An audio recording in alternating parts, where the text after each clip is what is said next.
समझा दे रहे हैं। जैसे आपको बुखार है, आपको क्या है, फीवर है। फीवर फीवर क्यों होता है, किससे रिलेटेड होता है, आपके ब्रेन से।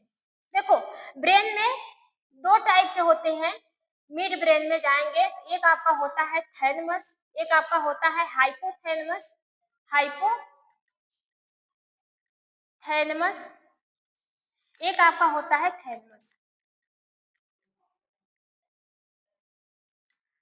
जो थैलेमस होता है वो बाहर के इन्वायरमेंट को बताता है, बाहर का टेम्परेचर क्या है, बाहर गर्मी है, बरसात है कि बुन्नी पड़ रही है, सॉरी, बाहर गर्मी है कि बरसात है, ठीक है, या फिर ठंडी चल रही है, वो बाहर के टेम्परेचर को कौन बताने का काम करता है, आपका जो थैलेमस होता है, ये भी ब्रेन का एक पार्ट होता है। बात समझ में आ रही है। लेकिन जो हाइपोथैलेमस होता है, ये आपके बॉडी के टेम्परेचर को बताने का काम करता है, मतलब आपके बॉडी के अंदर क्या हो रहा है। जैसे आपके बॉडी का टेम्परेचर बढ़ रहा है, आपको प्यास लग रही है, बात समझ में आई, आपको भूख लग रही है, आपको पानी की जरूरत है, ठीक है, आपको लव हो रहा है, आपको किसी से प्यार हो रहा है, इमोशन हो रहे हैं, ये सब जो क्रिएशन आपके बॉडी में होता है वो कौन करता है, वो थैलेमस करता है। सॉरी कट गया क्या है, वो कौन करता है, वो हाइपोथैलेमस करता है। तो हाइपोथैलेमस का एक और काम रहता है, ये हमारे बॉडी के टेम्परेचर को रेगुलेट करता है। बॉडी के टेम्परेचर को क्या करता है, रेगुलेट करने का काम करता है, बॉडी के टेम्परेचर को रेगुलेट करने का काम करता है कौन, हाइपोथैलेमस। कैसे करता है, यहाँ पे एक केमिकल्स होता है जिसका नाम होता है प्रोस्टाग्लैंडिन। प्रोस्टाग्लैंडिन, इस प्रोस्टाग्लैंडिन कॉक्स एंजाइम की वजह से ज्यादा सिक्रीट होने लगता है। कॉक्स एंजाइम की वजह से क्या होता है, ज्यादा सिक्रीट होने लगता है। तो ये जाकर आपके बॉडी के टेम्परेचर को, हाइपोथैलेमस से यहाँ सिक्रीट होता है, जाके आपके बॉडी के टेम्परेचर को बढ़ा देने का काम करता है, जिसकी वजह से आपको फीवर आता है और क्या आता है, बॉडी पेन होता है, मतलब पेन होता है, इन्फ्लामेशन होता है, सूजन हो जाती है, इन्फ्लामेशन होने लगता है। अब जो दवा आप खाते हैं या फिर जो भी दवा आप खाते हैं, मान लीजिए आपने पीसीएम लिया, पीसीएम क्या लिया, पीसीएम लिया, ये पीसीएम, ये पैरासीटामोल जाके कॉक्स एंजाइम को ब्लॉक कर देता है। कॉक्स एंजाइम को क्या करता है, ब्लॉक कर देता है। जब कॉक्स एंजाइम ब्लॉक होती है तो प्रोस्टाग्लैंडिन का सिक्रीशन ऑटोमेटिक ब्लॉक हो जाता है। जब प्रोस्टाग्लैंडिन का सिक्रीशन ब्लॉक हो जाता है तो बॉडी का टेम्परेचर धीरे धीरे धीरे धीरे धीरे मेंटेन होने लगता है, क्योंकि बॉडी के टेम्परेचर को बढ़ाने का काम कौन कर रहा है, प्रोस्टाग्लैंडिन कर रहा है। कौन कर रहा है, प्रोस्टाग्लैंडिन कर रहा है। अब ये प्रोस्टाग्लैंडिन किसकी वजह से सिक्रीट हो रही है, कॉक्स जो साइक्लोऑक्सीजिनेज नाम की एक एंजाइम होती है उसकी वजह से सिक्रीट होता है। अब जो आप दवा खाते हैं वो उसी एंजाइम के सिक्रीशन को बंद करने का काम करती है। जब एंजाइम बंद होता है तो ऑटोमेटिक प्रोस्टाग्लैंडिन का सिक्रीशन भी बंद। तो जो पीसीएम है, जो प्रोस्टाग्लैंडिन के सिक्रीशन को बंद कर रहा है, कॉक्स एंजाइम को इनहिबिट कर रहा है, प्रोस्टाग्लैंडिन के एक्शन को कम करने का काम कर रहा है, वो कैसे कर रहा है, वही क्या कहलाता है, एक दवा का मैकेनिज्म ऑफ एक्शन कहलाता है। ठीक है, the mechanism of action describe how a drug produce its effect at the molecules or the cellular level। जो मैकेनिज्म ऑफ एक्शन होता है वो ये डिस्क्राइब करता है, एक जो दवा होती है वो आपके बॉडी में इफेक्ट को कैसे प्रोड्यूस करती है।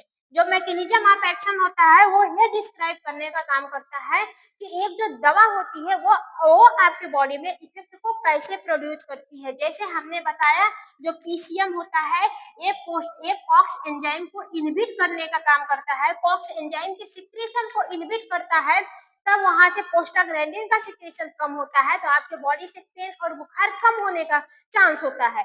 तो ये कैसे करता है, हाउ ए ड्रग, ये डिस्क्राइब करता है हाउ ए ड्रग, एक जो दवा होती है वो आपके बॉडी में इफेक्ट को कैसे देती है। ठीक है, आपके बॉडी में इफेक्ट को कैसे प्रोड्यूस करती है, कहाँ पे, सेलुलर मॉलिक्यूलर लेवल पे, मॉलिक्यूलर या फिर सेलुलर, एक ह्यूमन बॉडी पे जो प्रॉब्लम होती है, एक जो दवा होती है उस प्रॉब्लम को कैसे खत्म कर पाती है, वही एक दवा का मैकेनिज्म ऑफ एक्शन होता है। बात समझ में आ रहा है कि नहीं आ रहा है।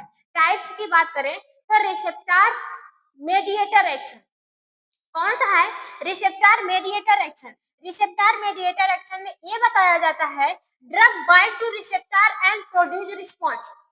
रिसेप्टर मेडिएटर एक्शन में ये बताया जाता है कि एक जो दवा होती है वो पार्टिकुलर रिसेप्टर से अपने पार्टिकुलर रिसेप्टर से बाइंड होती है तब जाके इफेक्ट को देती है। बात समझ में आई? जैसे यहाँ पे हमने लॉयल्टी की बात किया था कि एक जो ताला होता है वो अपने पार्टिकुलर रिसेप्टर अपने पार्टिकुलर चाबी से ही खुलता है, वैसे जो रिसेप्टर होते हैं वो तभी अपना इफेक्ट देंगे जब उस पे पार्टिकुलर दवा आके बाइंड करेगी। तो एक पार्टिकुलर रिसेप्टर पे एक पार्टिकुलर दवा जब जाके बाइंड करती है तो वो रिसेप्टर एक्टिव होता है। जब रिसेप्टर एक्टिव होता है, जैसे एक ताला तभी खुलता है जब उसकी चाबी आती है, वो खुलता है, दरवाजा ओपन होता है। वैसे रिसेप्टर है, वो रिसेप्टर तभी एक्टिव होता है जब उसका ही कोई ड्रग, उसका अपना ही कोई आके उस पे बाइंड करता है। तो जब दवा अपने हूबहू रिसेप्टर से जाके बाइंड करती है तो रिसेप्टर वहां पे एक्टिव हो जाता है, खुल जाता है, तो बॉडी के फंक्शन को कंट्रोल करने लगता है। बात समझ में आ रही है? तो रिसेप्टर मेडिएटर में यही होता है, drug bind two receptor and produce action. एक जो दवा होती है वो अपना एक्शन तभी प्रोड्यूस करती है जब वो अपने पार्टिकुलर रिसेप्टर से बाइंड होती है। बात समझ में आ रहा है कि नहीं? एग्जाम्पल की बात करें तो जैसे यहाँ पर है सालब्यूटामॉल। सालब्यूटामॉल किसमें दिया जाता है? अस्थमा के पेशेंट को दिया जाता है। सालब्यूटामॉल किस बीमारी में दिया जाती है? अस्थमा का पेशेंट जो होते हैं उसमें दिया जाता है। अब अस्थमा के पेशेंट में क्या होता है? देखो, अस्थमा के पेशेंट में सांस लेने में प्रॉब्लम होती है। सांस लेने में क्या होता है? प्रॉब्लम होती है। कैसे प्रॉब्लम होती है? जो एयरवे रहती है, एयरवे एयरवे रहती है जिसमें से हमारे ऑक्सीजन अंदर जाते हैं, जिसमें से ऑक्सीजन अंदर जाते हैं। ये एयरवे क्या होती है? नैरो हो जाती है, पतली हो जाती है, किसी भी वजह से क्या होती है? नैरो हो जाती है, पतली हो जाती है। तो प्रॉपर अमाउंट में एयर अंदर नहीं जा पाता है, प्रॉपर अमाउंट में एयर लंग्स तक नहीं पहुंच पाता है, तो इंसान को सांस लेने में प्रॉब्लम होती है। सांस को लेता है लेकिन बहुत खींच खींच के लेना पड़ता है। कारण क्या होता है जानते हो? ये एयरवे कॉन्ट्रैक्ट कर जाती है, कॉन्स्ट्रैक्ट कर जाती है। कौन मतलब कि कॉन्स्ट्रैक्ट कर जाती है, ये सिकुड़ जाती है। एयर पे क्या होती है? यहाँ से सिकुड़ हो जाती है, सिकुड़ के नैरो हो जाती है, सिकुड़ के क्या हो जाती है? नैरो हो जाती है। तो जो सालब्यूटामॉल रहता है वो जाता है अपने पार्टिकुलर रिसेप्टर मतलब B2 रिसेप्टर पर बाइंड करता है और ब्रोंको कॉन्स्ट्रिक्शन ब्रोंको डायलेशन करवाने का काम करता है। देखो ये पहले सिकुड़ी है, सिकुड़ी मतलब यहाँ पे क्या हुआ है? ब्रोंको कॉन्स्ट्रिक्शन हुआ है, कॉन्स्ट्रक्शन हुआ है, मतलब कि ये सिकुड़ गई है। जैसे ही सालब्यूटामॉल जाता है वो B2 रिसेप्टर पे बाइंड करता है और वो ब्रोंको कॉन्स्ट्रिक्शन करवाने का काम करता है। अब आपको बता दें B2 रिसेप्टर जो होते हैं, सॉरी बीटा रिसेप्टर जो होते हैं उसका काम ही रहता है ब्रोंको कॉन्स्ट्रिक्शन, ब्रोंको डायलेशन करवाना। ये जो सालब्यूटामॉल है ये एगोनिस्ट है। ये क्या है? एगोनिस्ट है। सालब्यूटामॉल क्या है? एगोनिस्ट है, मतलब ये B2 रिसेप्टर के एक्शन को बढ़ाने का काम करता है। एक होता है एंटागोनिस्ट। एंटागोनिस्ट जो रिसेप्टर के एक्शन को कम करता है, एक्शन को क्या करता है? कम करता है, वो एंटागोनिस्ट कहलाता है। जो एक्शन को बढ़ाता है, जो एक्शन को बढ़ाने का काम करता है वो क्या कहलाता है? एगोनिस्ट कहलाता है। तो यहाँ पे जो सालब्यूटामॉल है वो एगोनिस्ट है। किसका एगोनिस्ट है? B2 रिसेप्टर का। क्यों? B2 रिसेप्टर का काम ही क्या है? ब्रोंको कॉन्स्ट्रिक्शन करवाना। अब B2 रिसेप्टर प्रॉपर तरीके से अपना एक्शन नहीं दे रहा है, एसिटाइल कोलिन प्रॉपर तरीके से नहीं निकल रही है, ठीक है, नहीं बाइंड हो रहा है, तो सालब्यूटामॉल दिया जाता है। सालब्यूटामॉल जाके अपने पार्टिकुलर रिसेप्टर से बाइंड करता है, सब अपने पार्टिकुलर रिसेप्टर से बाइंड करता है, तो फिर ये रिसेप्टर एक्टिव होता है और फिर से ब्रोंको कॉन्स्ट्रिक्शन जो हुआ रहता है उसको ब्रोंको डायलेशन में मदद करता है। तो यहाँ से फिर जो नैरो हुई रहती है, जो ब्लड वेसल्स, जो एयर वे नैरो हुई रहती है, पतली हुई रहती है, वो धीरे धीरे धीरे धीरे मोटी होती है। जैसे देख लेते हैं बीटा-2 रिसेप्टर का काम क्या रहता है। देखो, beta two receptor are mainly present in the lungs, blood vessels, uterus. जो बीटा-2 रिसेप्टर रहता है वो कहाँ कहाँ पे पाया जाता है? लंग्स में पाया जाता है, ठीक है। लंग्स में क्या करवाता है? ब्रोंको कॉन्स्ट्रिक्शन करवाने का काम करता है, ठीक है। ब्लड वेसल्स में पाया जाता है, ब्लड डायलेशन करवाता है, ठीक है, मतलब ब्लड वेसल्स को डायलेट करवाने का काम करता है। यूटेरस में पाया जाता है, उसको रिलैक्सेशन में मदद करता है। लीवर में पाया जाता है, स्केलेटल मसल्स में पाया जाता है, जो रिलैक्सेशन में मदद करने का काम करता है। बात समझ में आ रही है? कहाँ कहाँ पे पाया जाता है बीटा 2 रिसेप्टर? लंग्स में पाया जाता है, ब्लड वेसल्स में पाया जाता है, यूटेरस में पाया जाता है, लीवर में पाया जाता है, स्केलेटल में पाया जाता है। अब देखो स्केलेटल मसल्स में पाई जाती है। इसका मेजर फंक्शन देखते हैं कि जो ब्रोंको रिसेप्टर होते हैं उसका मेजर फंक्शन क्या होते हैं? ये डायलेशन करने का काम करता है। क्या करता है? ब्रोंको डायलेशन करने का काम करता है। इसका मेन फंक्शन क्या होता है? Bronco dilation. ब्रोंको डायलेशन कहाँ पे हो रहा है? आपके लंग्स के पास हो रहा है। लंग्स में जो एयरवे हो रही है, एयरवे जो है वहां पे ब्रोंको डायलेशन कर रहा है। रिलैक्स ब्रोंकाई स्मूथ मसल्स, जो ब्रोंकाई स्मूथ मसल्स होती है उसको रिलैक्स करने का काम करता है। Widely the airway and make breathing easily. ये जो एयरवे होती है उसको रिलैक्स कर कर जो ब्रीथिंग, जो सांस लेने की प्रोसेस होती है उसको इजीली बनाने का काम करता है। दूसरा क्या है? वेसोडाइलेशन। दूसरा क्या काम, दूसरा कौन सा काम करवाता है? वेसोडाइलेशन का काम करवाता है। Relax smooth muscles certain blood vessels, increase blood flow to the tissue. देखो बहुत जो ब्लड जो होते हैं ना, जो ब्लड फ्लो होते हैं वो क्या होते हैं? थोड़े से बेसो कॉन्स्ट्रक्शन कर जाती है, थोड़ी सी नेरो हो जाती है, जहाँ पे क्या होता है ब्लड फ्लो थोड़ा सा कम हो जाता है, या फिर तो ये ब्लड फ्लो क्या होता है? कम हो जाता है। तो यहाँ पे जो बीटा 2 रिसेप्टर होता है उसमें पार्टिकुलर ड्रग या फिर पार्टिकुलर उसके जो कंपोनेंट्स होते हैं वो रिसेप्टर पे बाइंड होते हैं। तो जो ब्लड के जो ब्लड वेसल्स रहती है वो प्रॉपर तरीके से स्मूथ होने लगती है और वहां पे ब्लड फ्लो इंक्रीज होता है, और वही इंक्रीज ब्लड फ्लो आसानी से टिश्यू तक पहुंचता है। ये किसका काम होता है? ये आपके बीटा 2 रिसेप्टर का होता है। यूटेरी रिलैक्सेशन अभी हमने आपको बताया। तो जो बीटा 2 रिसेप्टर होता है ये कहाँ पे पाया जाता है? यूटेरस में पाया जाता है। यूटेरस में पाया जाता है। बीटा 2 रिसेप्टर कहाँ पे पाया जाता है? यूटेरस में पाया जाता है। Relax the muscles of the uterus, ये जो यूटेरस की जो मसल्स होती है उसको रिलैक्स करने में मदद करता है। ग्लाइको, इसके बाद क्या है? ग्लाइकोजेनोलाइसिस। ग्लाइकोजेनोलाइसिस में क्या होता है? जो ग्लाइकोन होता है, ग्लाइकोन एक कंपोनेंट होता है। ग्लाइकोन क्या होता है? एक कंपोनेंट्स, बड़ा कंपोनेंट्स होता है। एक कार्बोहाइड्रेट का थोड़ा सा बड़ा मॉलिक्यूल्स होता है। उसको क्या करता है? ब्रेक डाउन करता है। उसको क्या करता है? ब्रेक डाउन करके उसको ग्लूकोज में तोड़ने का काम करता है। अब ग्लूकोज का काम क्या रहता है? आपके बॉडी में एनर्जी देता है। ग्लूकोज क्या करता है? एनर्जी को देता है। एनर्जी, ग्लूकोज क्या करता है? एनर्जी मतलब कैलोरी, कैलोरी को प्रोड्यूस करने का काम करता है।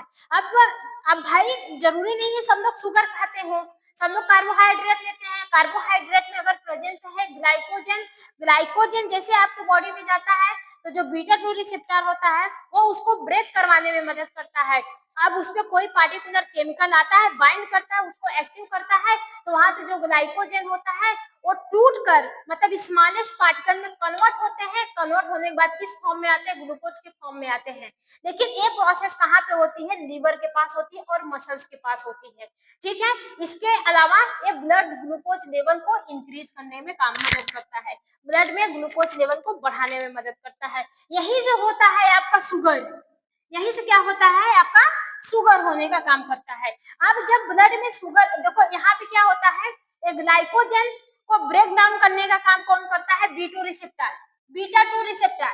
अब बीटा 2 रिसेप्टर ग्लूकोज ग्लाइकोन को ब्रेक डाउन कर देता है, ब्रेक डाउन करके किसमें कन्वर्ट कर देता है? ग्लूकोज में कन्वर्ट कर देता है। अब ये प्रोसेस कहाँ पे होती है? लीवर में होती है और मसल्स में होती है, जिसकी वजह से ब्लड का ग्लूकोज का कंसंट्रेशन ब्लड में बढ़ता है।